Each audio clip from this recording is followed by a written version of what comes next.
Hello আমার চাষি বন্ধুরা, নতুন একটি ভিডিওতে তোমাদের সকলকে স্বাগত জানাই। আজকে আমি চলে আসলাম আমার পটলের জমিতে। এখানে কিন্তু সর্বপ্রথম আমরা কিন্তু চারা বপন করেছি। চারার বয়স মিনিমাম কিন্তু 5 থেকে 7 দিন বয়স হয়েছে। এমত অবস্থায় এই গাছের কিন্তু পরিচর্যা করতে হবে।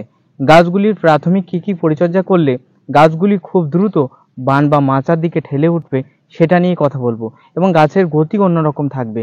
এমনকি বন্ধু, এই বৃষ্টি বা বর্ষায়ও একটা চারা যাতে না কাটে, প্রত্যেকটা চারা যাতে সুস্থ এবং সবল থাকে, তাদের জন্য কি টিপস রয়েছে সেটা নিয়ে আলোচনা করব। হ্যাঁ বন্ধু, যারা লতা বপন করেছেন, চারা বার হয়ে গেছে, কিন্তু এক একটা গাছগুলি ধীরে ধীরে ছোট গাছগুলি মারা যেতে পারে, তার জন্য কি পরিচর্যা রয়েছে, অর্থাৎ চারা পটল গাছের প্রাথমিক কি পরিচর্যা আপনি করবেন সেটা নিয়ে A to Z এই ভিডিওতে আলোচনা করব। হ্যাঁ বন্ধু, আর দেখিয়ে দেবো কোন কোন বিষ আমি কিন্তু স্প্রে করব। দেখো, আমি কিন্তু ড্রাম নিয়ে চলে এসেছি। আমার বিষের ড্রাম এখানে কিন্তু বর্তমানে কিন্তু রয়েছে। এই দেখো, বিষের ড্রাম কিন্তু এখানে রয়েছে। ওষুধগুলোও কিন্তু এখানে আমি কিন্তু এনেছি। এই ওষুধগুলো বর্তমানে কিন্তু আমি জমিতে এখনই স্প্রে করব। তাই চলো বন্ধু, কি পরিচর্যা করা দরকার এই বর্তমান ক্ষেত্রে সেটা এবার এই ভিডিওতে এক এক করে জেনে নিই। এই যে বন্ধু, আমার গাছের পরিচর্যা করার জন্য আমি কিন্তু প্যাকেটে বিষ নিয়ে চলে এসেছি। দু একটা বিষ এখানে পড়ে রয়েছে। আমি কিন্তু এই ড্রামের সাহায্যে এখনই কিন্তু আমি স্প্রে করব। আমাদের গাছগুলি কেমন আছে একটু দেখাই। দেখো, গাছ কিন্তু মরেনি, গাছগুলি কিন্তু ভালোই আছে, ভালোই রয়েছে, গাছ কিন্তু মরেনি। যে প্রচুর হারে যে বৃষ্টি গেল, তাতে দু একটা পাতা কিন্তু গাছের হলুদ হয়ে গেছে। দেখতে পাচ্ছ, দু একটা গাছের পাতা আবার কালো রয়েছে, কুচকুচে কালো, একেবারে কুচকুচ করছে। দু একটা গাছে কিন্তু আবার ডোগও ছেড়েছে। দেখো, ছোট ছোট ডোগও কিন্তু ছেড়ে দিয়েছে। এই দেখো, ছোট ডোগও কিন্তু ছেড়ে দিয়েছে।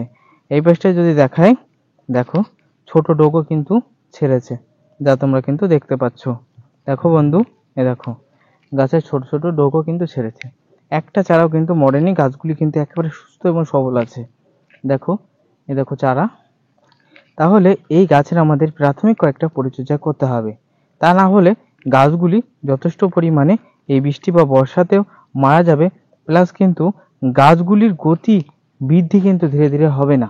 এই দেখো, একটা গাছের গতি দেখো, এই একটা দেখো, এই দেখো, এই গাছটার গতি দেখো, গতি দেখতে পাচ্ছ? তাহলে এই বৃষ্টি বা বর্ষার টাইমে আগে কি করতে হবে, আমাদের ফার্স্ট কাজ হলো এই ওপরের ডাঁড়ার মাটিগুলিকে শক্তকরণ করা বা অতিরিক্ত হারে কিন্তু শক্ত থাকা। তা না হলে এখানে জল বাঁধলে, গাছের গোড়ায় জল বেঁধে গাছগুলি কিন্তু ধীরে ধীরে পচে, অর্থাৎ গোড়াটা পচে কিন্তু মারা যাবে। তাই ফার্স্টে আপনাদের আমি রিকমেন্ড করব, যারা কিন্তু এখনো পর্যন্ত মাটি টানেননি, তারা খুব দ্রুত বৃষ্টি বা বর্ষা থামার পর হালকা জো দিলেই আপনারা কিন্তু এইভাবে মাটি টেনে দেবেন। দেখুন, আমি দুই পাশ থেকে কিন্তু মাটি টেনে দিয়েছি, যা কিন্তু আপনারা দেখতে পাচ্ছেন সরাসরি। এইভাবে কিন্তু মাটিটা সুন্দরভাবে টেনে দেওয়ার চেষ্টা করবেন, যাতে ডাঁড়াগুলি উঁচু হয়ে থাকলে জল বাঁধলেও সেই জল যাতে গাছের গোড়ায় সহজে না পৌঁছাতে পারে, এবং গাছগুলি অতিরিক্ত হারে কিন্তু দৃঢ়, অর্থাৎ শেকড়টা একটু যেন জল না পেয়ে, ব্যাকটেরিয়া এবং ছত্রাক বাসা না বেঁধে গাছগুলি যেন শেকড়টা পচাতে না পারে, এজন্য আমাদের কিন্তু মাটি টেনে দিতে হবে। আর এই বর্ষাকালীন ক্ষেত্রে মাটি টানার সময় গাছের গোড়ায় কোনো রকম রাসায়নিক সার ব্যবহার করা যাবে না। অনলি ফর আপনি এখানে এই যে দেখতে পাচ্ছেন এই জমিতে কিন্তু এখানে কিন্তু ফিউবিডান, অনলি ফর ফিউবিডান গাছের গোড়ায় ছড়িয়ে তবে কিন্তু মাটি টানা হয়েছে। তাতেই গাছ দেখতে পাচ্ছ কালো কুসকুস কুসকুস করছে। এটার প্রধান কারণ, এই ফিউবিডান কিন্তু একটা ইনসেক্টিসাইড, অর্থাৎ পোকাকে মারে, মাটির ভিতরে নানা রকম পোকা এ কিন্তু মারে। এমনকি বন্ধু, গাছের গতি বাড়ায়, গাছকেও কালো করতে সাহায্য করে। আমি কোন ফিউবিডান ব্যবহার করেছি সেটা তোমাদের একটু দেখিয়ে দিই।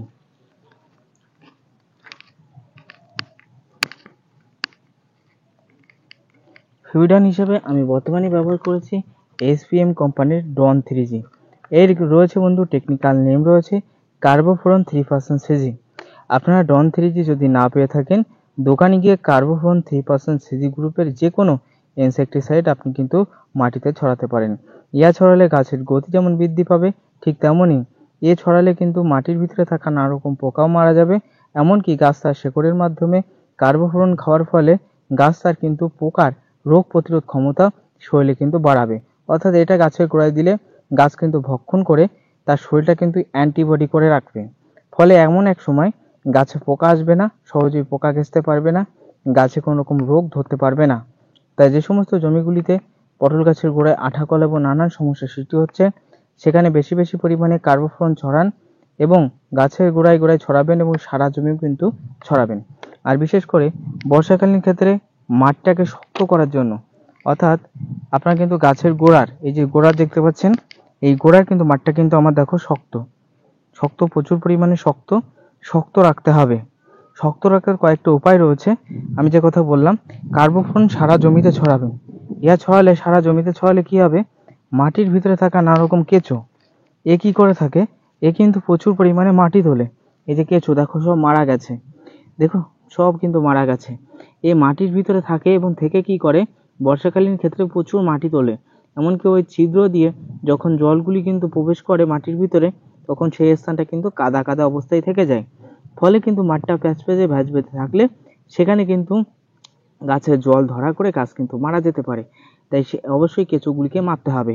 এবার অনেকেই বলতে পারেন, দাদা কেঁচো তো মাটির স্বাদ তৈরি করে, তাহলে কেঁচোকে মারছেন কেন? কারণ বর্ষাকালীন ক্ষেত্রে ইনসেকটিসাইড, অবশ্যই আমি যে কথা বলছিলাম, ডন 3G ছড়ালে কেঁচো মরবে, প্লাস কিন্তু মাঠটা কিন্তু শক্ত হবে। এ কিন্তু বন্ধু অনলি ফর কেঁচোটা মারার জন্যই, কেঁচোটা মারতে হবে। তার একটাই কারণ, এই গাছের গোড়ায় কিন্তু কেঁচো কিন্তু জল, অর্থাৎ আমি যদি একটা গাছ দেখাই, এই যে গাছ, এই গাছের গোড়ায় যদি এখন কেঁচো প্রচুর হারে মাটি তুলে, দেখো ফিউটন দানা ছড়ানো রয়েছে, নীল নীল দানা দেখতে পাচ্ছ। এখন যদি এখানে প্রচুর হারে কেঁচোই মাটি তোলে, তাহলে সেই জলটা গাছের গোড়ায় চলে যাবে, ফলে শেকড়গুলি পচে কিন্তু নষ্ট হয়ে যেতে পারে। তাই এখানে ব্যবহার করলে সেই কেঁচোটা কিন্তু মারা যাবে, এখান থেকে চলে যাবে।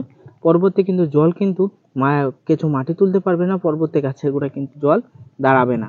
তাই আমাদের কিন্তু অবশ্যই কার্বোফোন ছড়াতে হবে।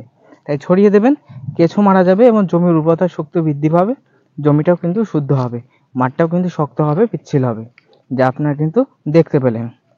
এবার চলুন বন্ধু, এর পরের ধাপে আমাদের কি কি পরিচর্যা আরো রয়েছে একটু জেনে আসি। এর পরের ধাপে পরিচর্যা হিসেবে আমাদের রয়েছে গাছের গোড়ায় শেকড় ছাড়ার ওষুধ ব্যবহার করতে হবে।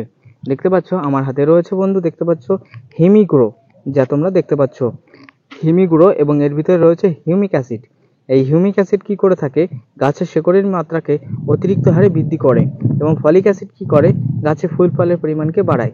কিন্তু যেহেতু আমি গাছের এখন অতিরিক্ত হারে শেকড়ের পরিমাণকে বৃদ্ধি করব, সেজন্য আমি বর্তমানে হিউমিক অ্যাসিড যুক্ত হিমিগ্রো ব্যবহার করব। হিমিগ্রো 95 ইহা ব্যবহার করবেন, বা আপনি হুমা প্লাস ব্যবহার করতে পারেন, বা আপনি কালো সোনা ব্যবহার করতে পারেন। সব একই গ্রুপের হিউমিক অ্যাসিড এবং ফলিক অ্যাসিড যুক্ত। ইহা জলে দিলে জল দেখবেন যে একেবারে কালো হয়ে যাবে। আমি জলে ঢেলছি,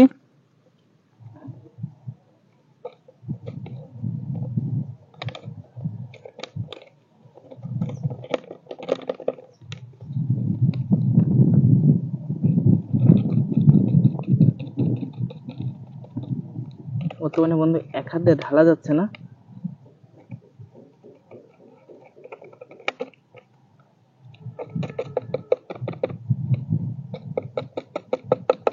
যাই হোক বন্ধু, ভিতরে যা ছিল সবই কিন্তু দিয়ে দিয়েছি। দেখো একটু জলটা ঝাঁকিয়ে নিই, দেখো জলটা ঝাঁকিয়ে নিয়েছি, জলটা পুরো কালো হয়ে গেছে যা দেখতে পাচ্ছ। এই হিউমিক অ্যাসিড গাছের শেকড়ের পরিমাণকে বৃদ্ধি করে। তাহলে ফার্স্টে আমাদের শেকড়ের পরিমাণকে বৃদ্ধি করতে হবে।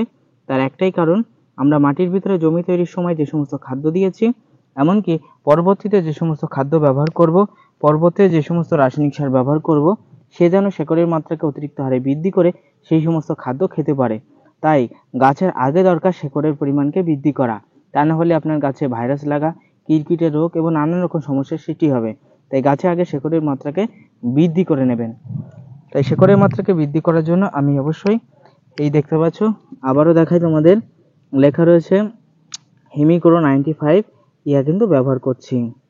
এবং তার সাথে সাথে গাছের গতিটাকে অব্যাহত রাখার জন্য, গাছটাকে কালো রাখার জন্য, দেখতে পাচ্ছ গাছটা কালো আছে, তবু আর একটু গাছটাকে কালো রাখার জন্য এবং গাছের কোনো রকম যাতে ছত্রাক এবং ব্যাকটেরিয়া অ্যাটাক না করে, সেজন্য এই গাছে আমি বর্তমানে ব্যবহার করছি ডাইথেন M45 পাউডার।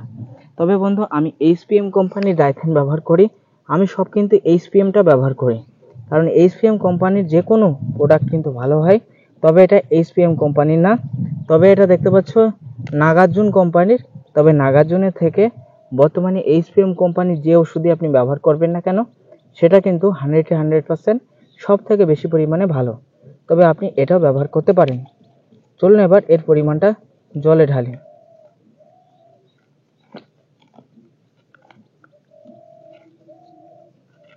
তাহলে চারা পটল গাছের প্রাথমিক অবস্থায় কি কি পরিচর্যা করতে হবে অবশ্যই কিন্তু আপনারা দেখতে পাচ্ছেন। আর এই কিন্তু আমার যে এই যে গাছ দেখতে পাচ্ছ, এখানে কিন্তু আমার গাছটা একটু বড় হলে আমি এখানে কিন্তু করলা বপন করে দেব। যেহেতু শীতকালীন ক্ষেত্রে আমার কিন্তু পটল হবে না, তখন কিন্তু করলা তুলতে হবে। আবার ফাল্গুন মাস আসলে তখন পটল হবে, সেই জন্য ওই মাচাটা আমি ফেলে রাখতে চাই না। যেহেতু বন্ধু এটা খোলা যাচ্ছে না, আমি এটা খুলে আবার ফিরে আসছি, দেখি খুলতে পারি কিনা। এক হাত দিয়ে খুলতে পারছি না, খুলে ফিরে আসি। এবার এই ডাইথেন M35 পাউডারটা খোলা হয়ে গেছে। দেখো ডাইথেন M45 পাউডার, ম্যাঙ্কোজেম, ডাইথেনের ভিতরে কিন্তু থাকে ম্যাঙ্কোজেম 70%, ঠিক আছে। দেখো জেম 45, এটা কিন্তু একটা কন্টাক্ট ফাঙ্গিসাইড। দেখো হলুদ হয়ে থাকে, পুরো একেবারে হলুদ। দেখো আমার জামার কালার দেখতে পাচ্ছ কেমন, এইরকম পুরো হলুদ হয়ে থাকে। এবার এর পরিমাণটা যেহেতু আমার যে কাপ আছে আমি সেটা আর আনিনি, আমি যেহেতু পুরো ঢেলে দেবো, অল্পই রয়েছে, আমি কিন্তু পুরো কিন্তু এটা ঢেলে দেবো, পুরো আমি এটা এখনই ঢেলে দেবো।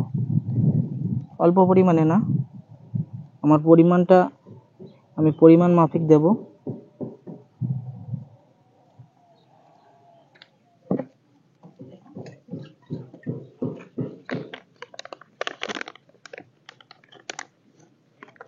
কম পরিমাণে রয়েছে, কেনা হয়েছিল প্রায় এই মিনিমাম 2 মাস আগে, 2 থেকে 3 মাস আগে।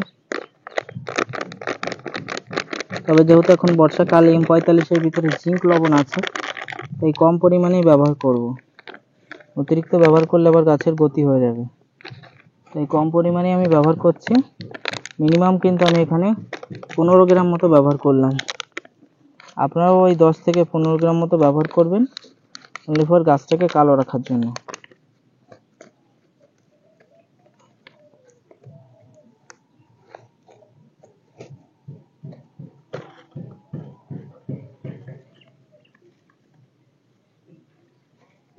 এটাকে বাঁধা কমপ্লিট হয়ে গেছে।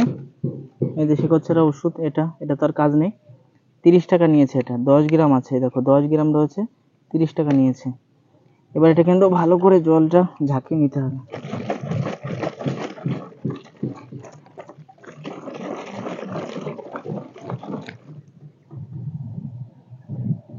ড্যামের অবস্থাও খারাপ, খুব খারাপ হয়ে গেছে, ড্যামটাও কিন্তু ফেটে গেছে বন্ধু, দেখতে পাচ্ছ। যাই হোক, আমি একটু জলটা এভাবে ঝাঁকিয়ে নিই। এখনো কিন্তু আমি হাত পাম্পই ইউজ করি।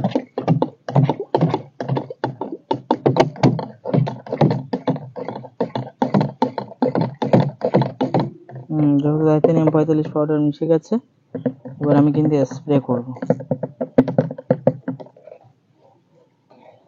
স্প্রে শুরু করতে হবে।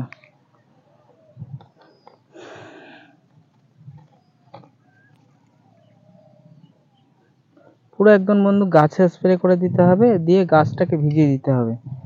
গাছে এবং গাছের গোড়ায় সব জায়গায় ভালো করে স্প্রে করে দিতে হবে।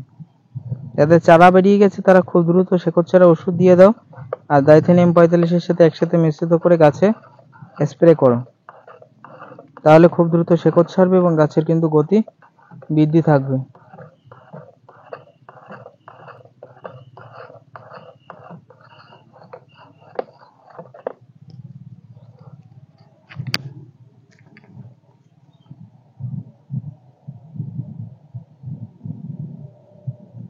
এবার বন্ধু এই শেকড় ছাড়া ওষুধটা আমি কিন্তু এবার স্প্রে করব। এটা স্প্রে করব, তোমরা দেখতে থাকো। চলো, আমি এই একটা রয়েছে গাছে, এটা গাছের কাছে আমি স্ট্যান্ডে সেট করি। দেখো গাছটা দেখতে পাচ্ছ তোমরা নিশ্চয়ই, এই যে গাছ, এই গাছটা কেমন একটা হলুদ হয়ে গেছে, দেখো এই গাছটার গতি নেই। এই গাছটা প্রথমে পোতার সঙ্গে সঙ্গে মানে শেকড়টা সরে গেছিল, বুঝলে, মাটি থেকে শেকড়টা সরে গেছিল গাছ থেকে, সেই জন্য এর এই সমস্যা। তবে কালো করে নেবো একে, না হলে একে চেঞ্জ করব, কিছু করার নেই, চেঞ্জ তো করতেই হবে।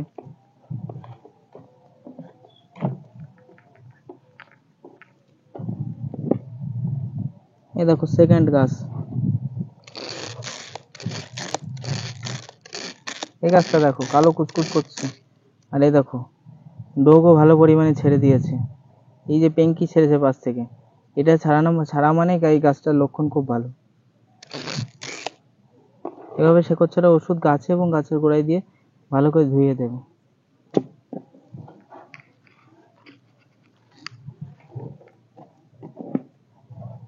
এই দেখো আরেকটা গাছ, একটা গাছ।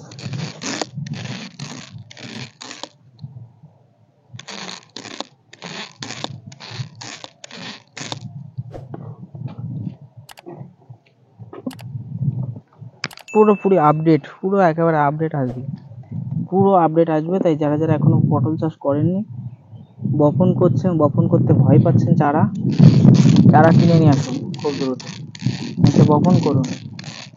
আমি পুরোপুরি গাইড করব তোমাকে, সব রকম গাইড, সব রকম হেল্প আমি করব।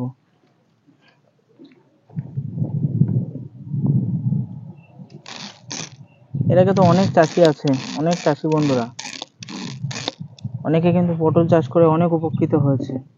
আমাকে কিন্তু মেসেজও করে, আমার কমেন্টে কিন্তু মেসেজও করে, আমি তাদের রিপ্লাইও কিন্তু দিয়ে থাকি।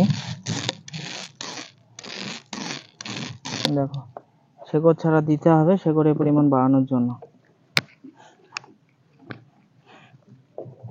আর গাছের গোড়ায় অবশ্যই কার্বোফ্লন ব্যবহার করবেনই করবেন। এই গাছটা একটু মাটির নিচে পোতা হয়ে গেছিল বেশি।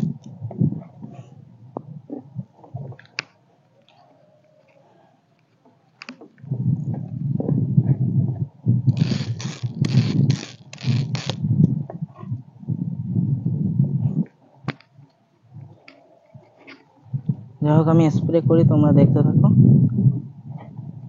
আর অবশ্যই একটু লাইক করে দিও, ভিডিওতে লাইক কমেন্ট করো। তোমরা অনেকে কিন্তু লাইক কমেন্ট করছো না, তাদের বলছি অবশ্যই একটা লাইক কমেন্ট করো।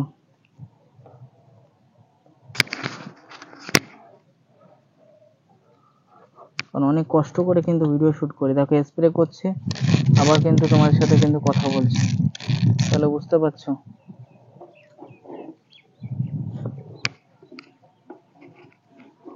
অনেক কষ্ট করে তোমাদের জন্য ভিডিও শুট করি, তোমরা একটা লাইক করে আমাকে সাপোর্ট করো। এছাড়া কিছুই চাইবো না, টাকা পয়সা কিছুই চাইবো না, শুধু চাইবো একটা লাইক। তাহলে আমি যে কথা বলছিলাম বন্ধু, এই বর্ষাকালীন ক্ষেত্রে দেখাচ্ছে আপনি পটলের লত বপন করেছেন কিন্তু, বা চারা বপন করেছেন, গাছের কোনো রকম গতি নেই, গাছ কালো অবস্থায় নেই, তাহলে আপনি ভাবছেন যে রাসায়নিক সার ব্যবহার করবেন, কিন্তু না বন্ধু, রাসায়নিক সার ব্যবহার করবেন মানে আপনি ভুল করবেন। তার কারণ রাসায়নিক সার ব্যবহার করলেই গাছের গোড়া পচা শুরু হয়ে যাবে এবং ধসা কিন্তু শুরু হয়ে যাবে। রাসায়নিক জিনিস সেটা কিন্তু যত মাটি শুকায় তত কাজ করে। গাছের গোড়ায় দিলেন, 3-4 দিন এক নাগারে বৃষ্টি হলো, গাছ কিন্তু ক্ষয় হয়ে যাবে, এটাই কিন্তু স্বাভাবিক রাসায়নিক জিনিস।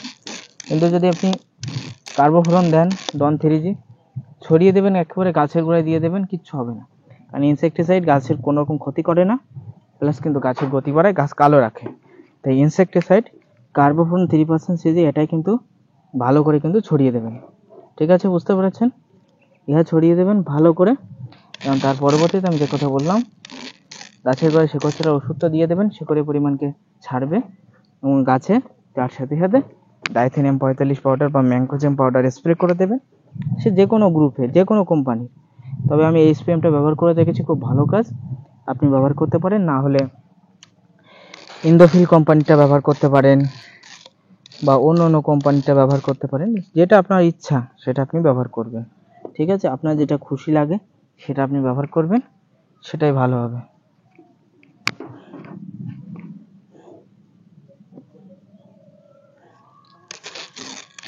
এই যে বন্ধু আমি দ্বিতীয় কিন্তু মাচায় আবার চলে আসলাম, মানে দ্বিতীয় বেডে চলে আসলাম। দেখো কত পরিমাণ কেঁচো মরেছে, দেখো তো কেঁচো, দেখো বাবা, কেঁচো একেবারে ভরে ছিল জমিতে। জমিতে কেঁচো থাকা ভালো, কিন্তু যদি অতিরিক্ত হারে থাকে তখন কিন্তু আবার সমস্যা, মাটি তুলবে, নানান রকম কিন্তু সমস্যার সৃষ্টি করবে কেঁচো। তাই আপনি যত পরিমাণে পারবেন একবার হলেও কেঁচোকে কিন্তু মেরে ফেলবেন। আমি আবার দেব, আবার 1 কেজি নিয়ে আসবো কার্বোফ্লন, মানে এটা এই যে ডন 3G, এটা কিন্তু বর্তমানে আমার এলাকায় 90 টাকা নিচ্ছে। 90 টাকা নিচ্ছে, কোনো কোনো কিন্তু স্থানে এবার 100 টাকাও নিচ্ছে।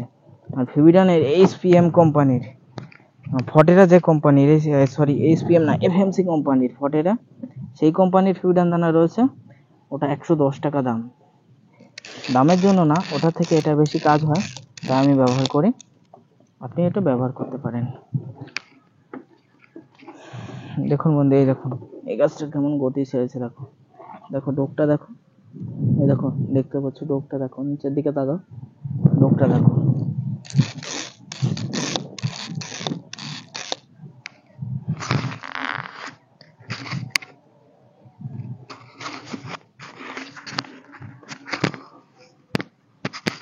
ডোকটা তাহলে দেখতে পাচ্ছ, ডোকটা ফুল প্রচুর ভালো রয়েছে।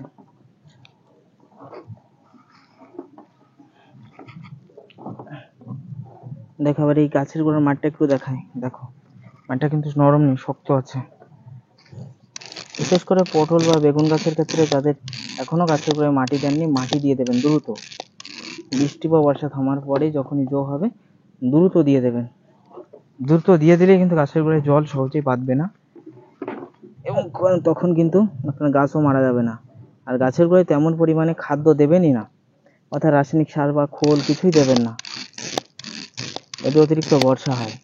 যদি বর্ষা থেমে থাকে তাহলে কিছু পরিমাণে অল্প অল্প দিতে পারেন, তবে আমার মতে না দেওয়াই ভালো।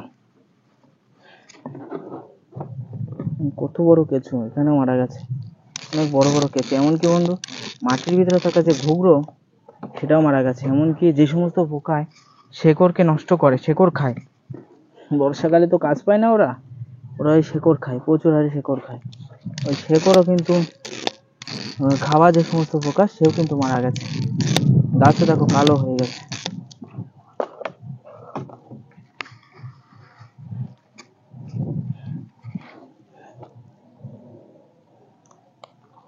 এমনকি এতে যদি ঘাস হয়, আমি ঘাসটাকেও কন্ট্রোল করে দেবো। প্রথম অবস্থায় ফার্স্টিং টেনে দেবো, তার পরবর্তীতে কিন্তু একেবারে দিয়ে দিই। পরবর্তীতে আমি কিন্তু এখানে ঘাস মারা ইউজ করব, তবে যত পারবো ঘাস মারা থেকে বিরত থাকবো। আর দিলে পোড়াগুলোই দেবো, পোড়া ঘাস মারা দেবো।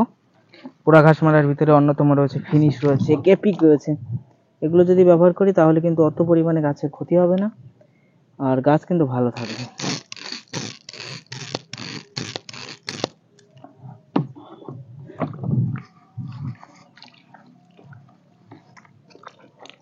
আমাদের গাছগুলিকে কিন্তু আগে ভালো রাখতে হবে, মেন কাজ কিন্তু গাছকে ভালো রাখা।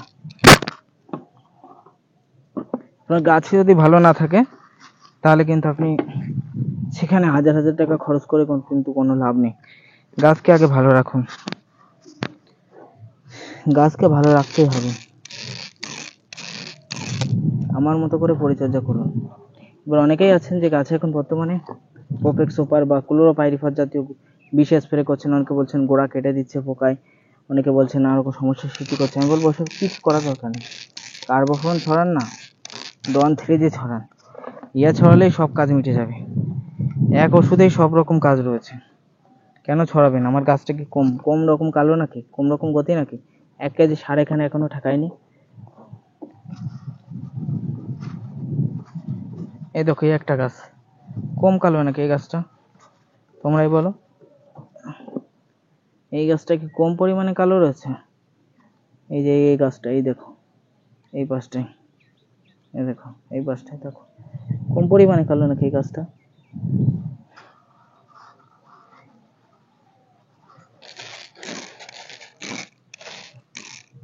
তবে এই গাছটা দেখো মাথা খেয়ে নিয়েছে, এই দেখো মাথা কে খেয়েছে? ছাগলে খেয়েছে, ছাগল এসেছিল, এই ছাগলে খেয়ে নিয়েছে। দেখো নতুন করে আবার কিন্তু এখান থেকে ডোক বা কচ ছাড়ছে। বর্ষাকালীন ক্ষেত্রে কিন্তু গাছের পাতা দু একটা কিন্তু এরকম হলুদ হবে, তাতে কিন্তু ঘাবড়াবেন না। এই যে একটা গাছে দেখো পাতাটা দেখো হলুদ রয়েছে, দেখেছো? ঘাবড়াবেন না, ঘাবড়ানোর কোনো কারণ নেই। বর্ষাকালীন ক্ষেত্রে দু একটা গাছের পাতা এরকম কিন্তু হয়ে থাকে, তাই ঘাবড়ানোর কোনো কারণ নেই। অল্প পরিমাণে ডাইথেনিয়াম 45 আর শেকড় ছাড়ার দিন কালো হয়ে যাবে। চ্যালামিন তো এখন দেওয়া যাবে না, দিলেই কিন্তু পচা রোগ লাগবে, সেই জন্য চ্যালামিন কিন্তু ব্যবহার করব না এখন।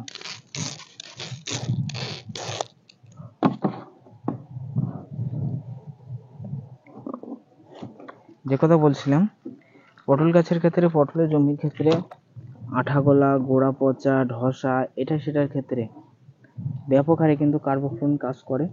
সে যে কোনো গ্রুপের কার্বোফ্লুন দেন না কেন, অবশ্যই পটলের জমিতে বিশেষ করে আপনি ব্যবহার করবেনই করবেন। আমার কথা মেনে ব্যবহার করবেন, দেখবেন যে কাজ অন্যরকম। কার্বোফ্লুন সব থেকে ভালো কাজ।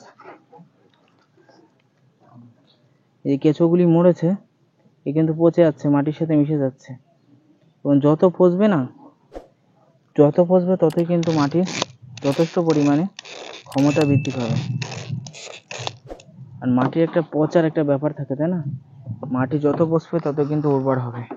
এই কার্বোফ্লুনও কিন্তু মাটিকেও কিন্তু একেবারে পাক করতেও কিন্তু ব্যাপক হারে কাজ করে। তাই আপনাকেই কিন্তু ঠিক করতে হবে আপনি কি করবেন। তবে আমার দেওয়া তথ্য মেনে আপনি কিন্তু অবশ্যই পটল গাছে পরিচর্যা করবেন।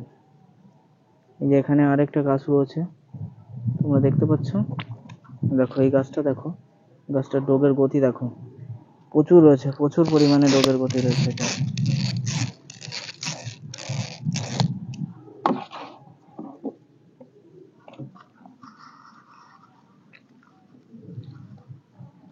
দেখো বন্ধু, ভিডিওটা অনেক লং করছি, অনেক লং হচ্ছে, তার একটাই কারণ বন্ধু,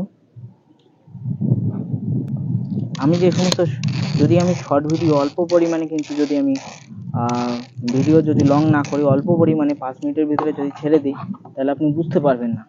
সেজন্য ভিডিওটা লং করে দিলাম, যাতে আপনি বুঝতে পারেন এবং হাতে ধরে যাতে আপনাকে শেখাতে পারি, এটাই আমার আসল উদ্দেশ্য। দেখো এখানে এই গাছটা দেখো, দেখো এই গাছটা দেখেছো, কালো কুচকুচ করছে। দেখো এই গাছটা একবার দেখো, স্ট্যান্ডটা একটু সমস্যা করছে, আমি একটু সেট করে নিই ভালো করে, ফিরে আসছে এবার। স্ট্যান্ডটা একটু সেট করে নিই, দিয়েছে, এই গাছটা হয়ে গেছে। নেক্সট এবার পরের গাছে আমরা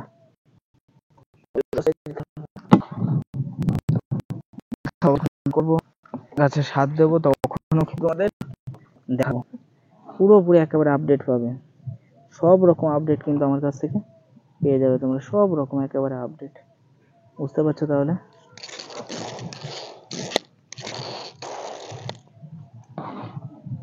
এ দেখো এক ধরনের পোকা, এ কিন্তু শেকড়কে নষ্ট করে।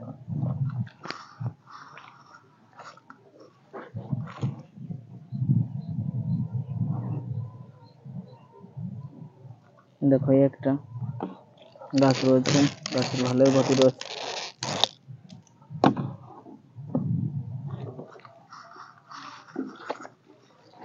এই দেখো একটা গাছ, দেখো কালো কুচকুচ করছে এই গাছটা, ভোমরের মতো একেবারে কালো।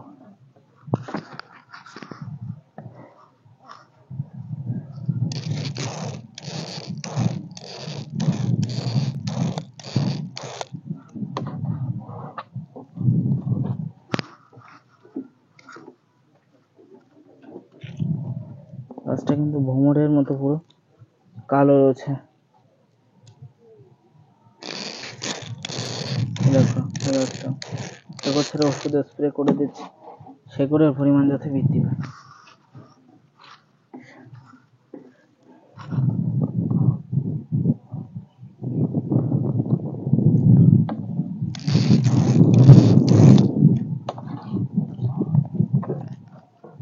বেশি পরিমাণে না, একেবারে আপনি বেশি পরিমাণে দেবেন না, অল্প অল্প পরিমাণে গাছের গোড়ায় দিলে এটা কাজ করবে, কারণ এই হিউমিক অ্যাসিড খুব দ্রুত গাছের শেকড়ের মাত্রাকে বৃদ্ধি করে।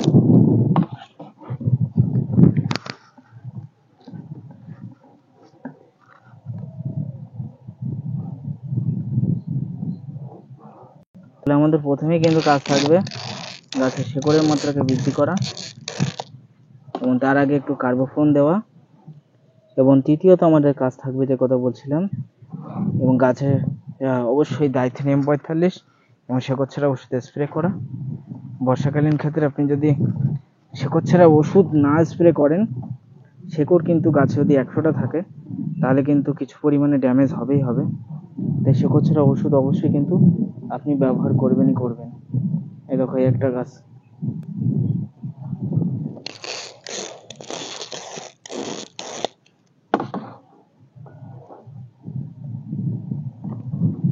দেখো কেঁচো কেমন ভাবে মরেছে, দেখো দেখতে পাচ্ছ কেঁচো প্রচুর মরেছে।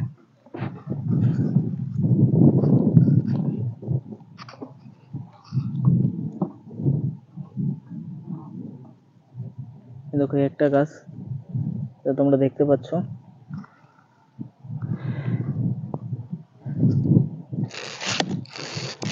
তবে আমি যে কথা বললাম এই বর্ষাকালীন ক্ষেত্রে, এই দেখো ব্যাঙটাই মরে গেছে। এই দেখো এই ব্যাঙটা এইভাবে লাফালো, দেখতেই পেলে ক্যামেরা, ব্যাঙটা এইভাবে লাফিয়ে চলে গেল কিন্তু মরে গেছে?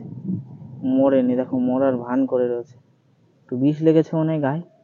যাই হোক, ওটা নিয়ে কথা না, যে কথা বলছিলাম, যতই বৃষ্টি হোক বর্ষা হোক, যতই আপনাকে নানা রকম চাষি পটল গাছের গোড়ায় নানান রকম সার দেওয়ার কথা বলবে, এরকম চারা গাছে আপনি তার কথায় কান দেবেন না, তার কথায় আপনি 1 টাকাও কান দেবেন না। যদি আপনি কান দেন তাহলে আপনার পটল গাছ গোড়া পচবেই এবং মারা যাবে। এই গাছকে যদি বাঁচাতে চান, মিনিমাম আমি রিকমেন্ড করব গাছের বয়স 20 থেকে 25 দিন না হলে গাছের গোড়ায় রাসায়নিক সার দেবেন না। হ্যাঁ, দেওয়া যায়, 15 দিনে দেওয়া যায়, সেটা যদি বর্ষা না থাকে, বৃষ্টি না থাকে, তখন গাছের গোড়ায় দিয়ে মাটি দেওয়া যায়, ঠিক আছে?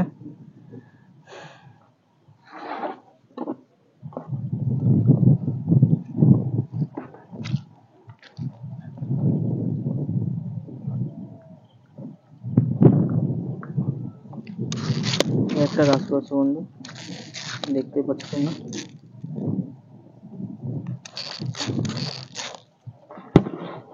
যাই হোক বন্ধু, ভিডিওটা আর বেশি বড় করলাম না, ভিডিওটা সংখ্যাতে কিন্তু ছেড়ে দিচ্ছি, আর বড় করছি না।